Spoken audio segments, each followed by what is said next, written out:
What's going on, everybody? Welcome back once again to The Haunted Beard. My name is Jake. Well, I finally got a chance to sit down and watch Jordan Peele's new movie, Nope, and I have some thoughts. So, I want to talk to you about it. This is going to be a spoiler review, so just wanted to give you the heads up there. I felt like I couldn't really get into the depth of my thoughts without getting into spoilers.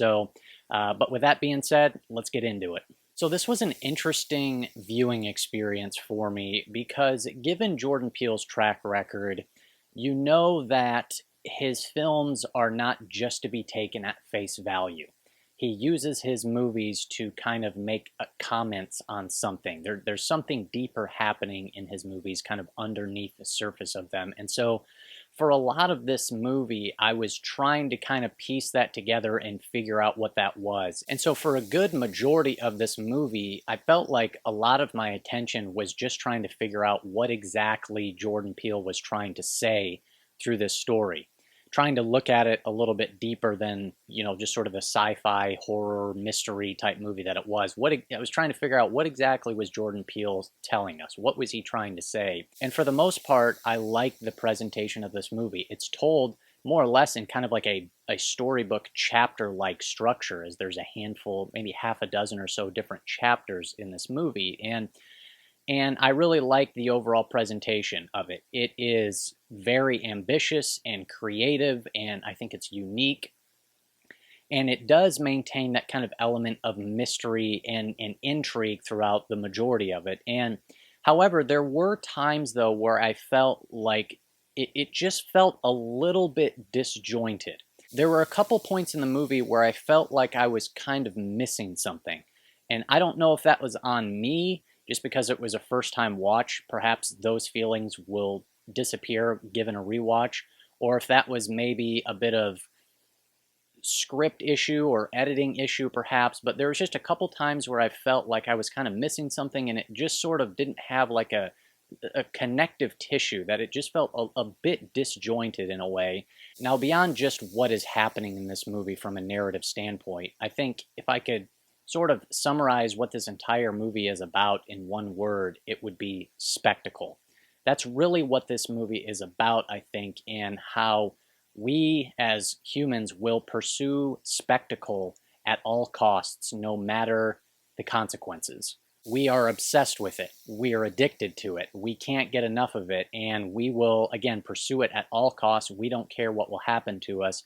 Whatever it takes to get that shot or get that sensation or capture something new or to make things bigger and grander and more epic, we will do that. And I think the film does a pretty fantastic job overall capturing that big, epic spectacle type feel. The cinematography in this, I think, is just fantastic. And there are a few times where it felt like I was watching a Christopher Nolan movie. And Christopher Nolan just has this incredible eye of just making his films feel just larger than life. They just feel like these big, huge spectacles, these massive summer blockbusters that are just epic in scope. And this movie had that type of feeling to it. And I think it's probably not a coincidence that the reason why it felt like that, at least partially, is because the director of photography, Hoyt van Hoytema, has been the DP on some of Nolan's movies. And so this movie, I think, just nails that whole epic in scope, big, gigantic spectacle that it's all about. So kudos just to the cinematography and the visuals and just that entire presentation. I think it just works. This movie looks fantastic, and all of that just works at a really high level. Now, there's one shot in particular that it was just kind of this awe-inspiring, jaw-dropping shot where the extraterrestrial is hovering over the top of the house, and it is literally raining blood all over.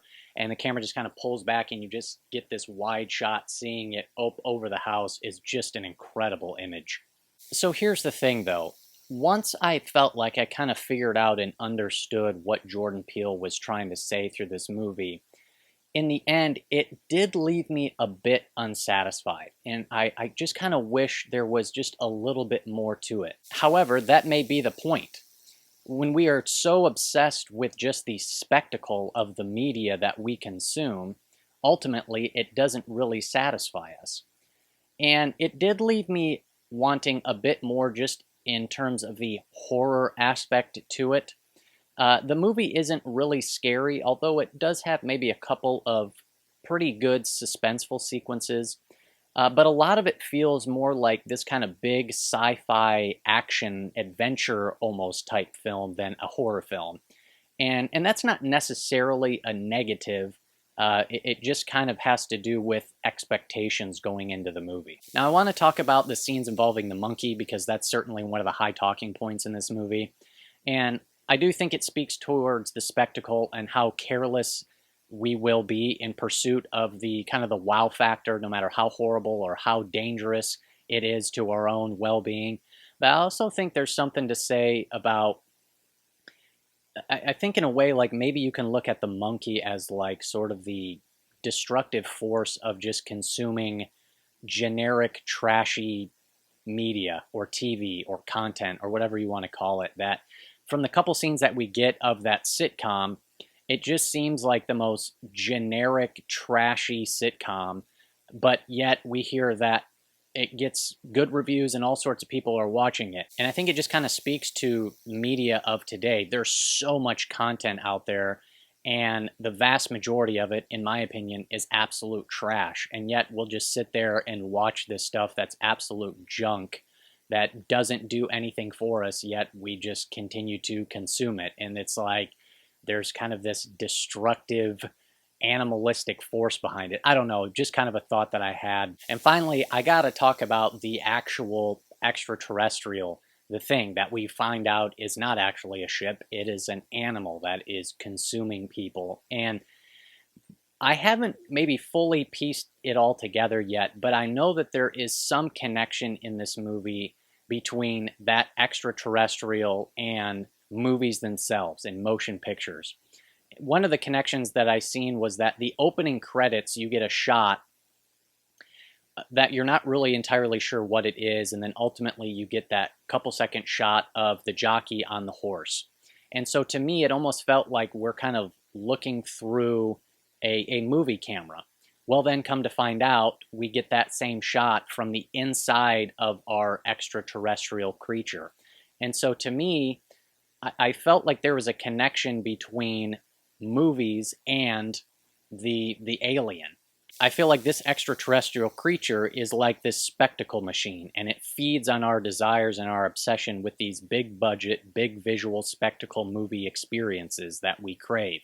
There's certainly some meaning and reason behind why there is so much emphasis put on the eye, and how it's when we actually look at the thing up in the sky, that's when it notices and sees us, and that's when it consumes us, when our attention is on it and when our focus is on it. Maybe it's making some sort of comment on the, I don't know, dangers, for lack of a better word, of only consuming those big stylistic spectacle type movies when our eyes are only focused on that and we can't look it away. And that's when we get kind of consumed by it, right? And ultimately, it's not good for us to only watch or consume that type of media. So I don't know. I haven't maybe fully fleshed out my thoughts, but I know that there's some sort of connection there between this extraterrestrial animal or species or alien in this thing with movies themselves. Those are just some of my thoughts on this thing. I kind of feel like I was a little all over the place with this review, but I had a lot to say about it, and there is a lot to appreciate here. Like I said, I really like just the ambition and just the overall kind of presentation of this, and how Jordan Peele, he has a creative eye and a creative mind to tell these types of stories in a unique way. And it didn't quite all come together for me in the end, but there is a lot here to appreciate. And like I said, just the visual presentation of this thing is really pretty incredible. So with all that being said, I think, you know, if I got to give this thing a grade, I'm probably going to be at like a 7 out of 10 for Nope. So those are my thoughts. Please, though, hit me up down in the comments. I would love to hear from you. I feel like there's just a lot to talk about in this movie, so let me know what your thoughts are down in the comments. That's all I got for you today. Please hit that subscribe button if you like horror and thriller movie content, because that is all I do on The Haunted Beard, and I will see you next time on The Haunted Beard.